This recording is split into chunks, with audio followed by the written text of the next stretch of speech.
بسم اللہ الرحمن الرحیم وبہ نستعین وصلی اللہ علی نبینا محمد وعلی آلہ وصحبہ اجمعین ومن تبعہم بإحسان الی یوم الدین وبعد۔ محترم سامعین، قریش نے آپ صلی اللہ علیہ وسلم کی دعوت کو روکنے کے لیے جو آپ صلی اللہ علیہ وسلم کے سرپرست اور ذمہ دار تھے ابو طالب، ان کے پر دباؤ اور پریشر ڈالنا شروع کیا۔ چنانچہ قریش کا ایک وقت ابو طالب کی خدمت میں گیا اور کہا کہ آپ کو پتہ ہے کہ آپ کے بھتیجے ہمارے خداؤں کے تعلق سے کیا کچھ نہیں کہہ رہے ہیں، ہمارے دین کے بارے میں مذاق اڑا رہے ہیں۔ بہت زیادہ دباؤ اور پریشر ڈالنے کے بعد ابو طالب نے نبی کریم صلی اللہ علیہ وسلم کو اپنے پاس بلایا اور کہا کہ دیکھو، تمہاری قوم کے لوگ میرے پاس آئے تھے اور ایسی ایسی باتیں کر رہے تھے، مجھ پر رحم کرو اور مجھ پر اتنا بوجھ نہ ڈالو جو میری طاقت کے باہر ہو۔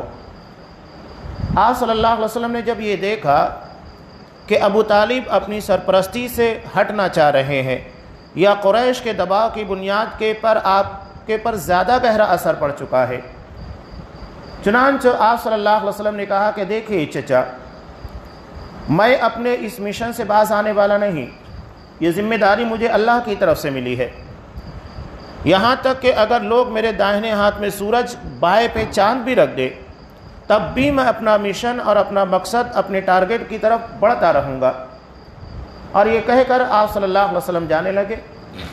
ابو طالب نے جب یہ دیکھا تو ان کی آنکھیں بھر آئی اور واپس آپ صلی اللہ علیہ وسلم کو بلایا اور کہا کہ تم اپنے مشن، اپنی دعوت، اپنے دین کو پھیلانے میں لگے رہو، میری جتنی طاقت ہو سکتی ہے میں قریش کی طاقت کو ادھر ہی روک کر رکھوں گا، تم تک کوئی نہیں پہنچ پائے گا۔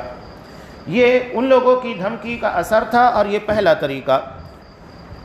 چنانچہ قریش نے جب یہ دیکھا کہ ابو طالب کے اوپر دھمکی کا اثر نہیں ہوا بلکہ آپ اپنی دعوت، اپنا کام ویسے ہی کر رہے ہیں، چنانچہ ان لوگوں نے ایک نئی تجویز پیش کی۔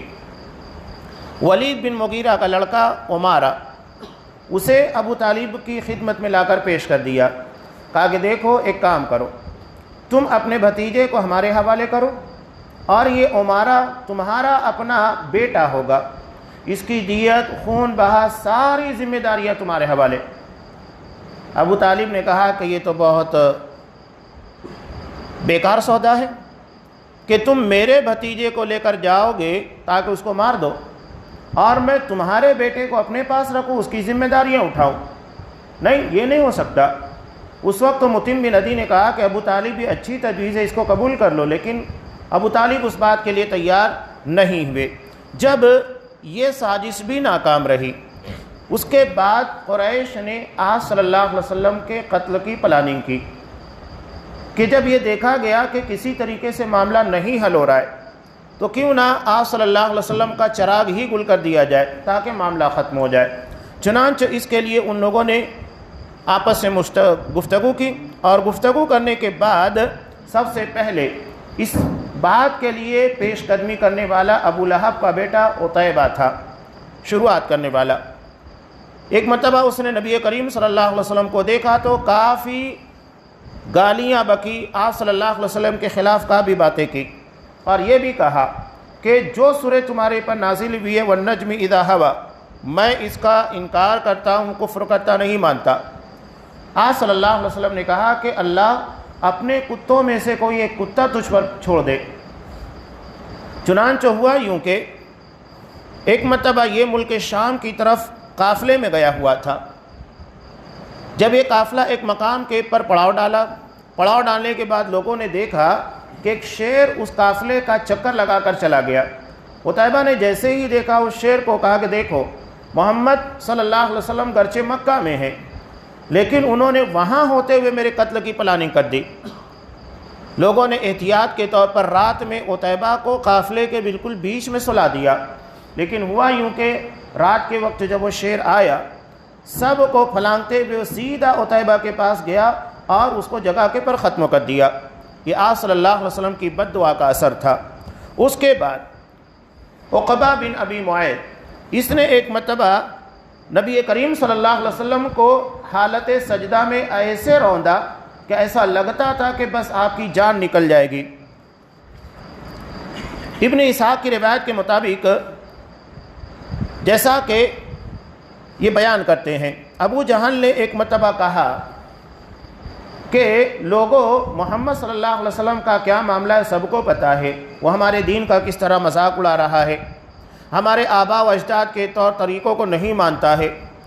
اب اگر مجھے وہ حرم میں عبادت کرتے ہوئے دکھے تو میں جگہ کے پر ایک بڑا سا پتھر لے کر معاملہ ختم کر دوں گا۔ اور ہوا بھی یوں کہ دوسرے دن آپ صلی اللہ علیہ وسلم آنے کے بعد آپ صلی اللہ علیہ وسلم کعبۃ اللہ میں نماز ادا کرنے لگے۔ ابو جہل ایک بڑا سا پتھر لے کر آپ صلی اللہ علیہ وسلم کو ختم کرنے کے ارادے سے آگے بڑھا، لیکن جیسے ہی قریب گیا تو اتنی بے ساختگی کے ساتھ واپس پتھر بے کر بھاگتا ہوا آیا کہ لوگ حیران ہو گئے، کیا بات تھی؟ تو وہ کہنے لگا کہ جیسے ہی میں آپ صلی اللہ علیہ وسلم کے قریب گیا تو ایک انتہائی خطرناک اونٹ جسے میں نے پہلے کبھی نہیں دیکھا، نہ اس کے جیسی کھوپڑی کسی کی دیکھی نہ تو اس کے جیسا دانت دیکھا، وہ مجھے اچک لینا چاہتا تھا، مجھے مار دینا چاہتا تھا۔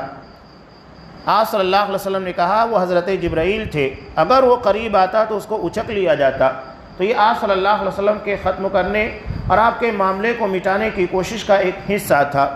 اس کے بعد قریش ایک مرتبہ حرم میں بیٹھے ہوئے تھے، آپ صلی اللہ علیہ وسلم وہاں پر آئے، کعبۃ اللہ کا طواف کیا، عبادت کرنے لگ گئے، تو انہوں نے نبی کریم صلی اللہ علیہ وسلم کے پر لان تان شروع کر دیا، فکر بازیاں، جیسا بھی آج بھی بہت سارے لوگوں کا شیوا ہوتا ہے کہ جب اپنے مخالف کو دیکھتے ہیں اسے پر نہیں پاتے، دلائل کی بنیاد کے پر فکرے کسنے لگتے ہیں، آپس میں چیمہ گوئیاں کرنے لگتے ہیں۔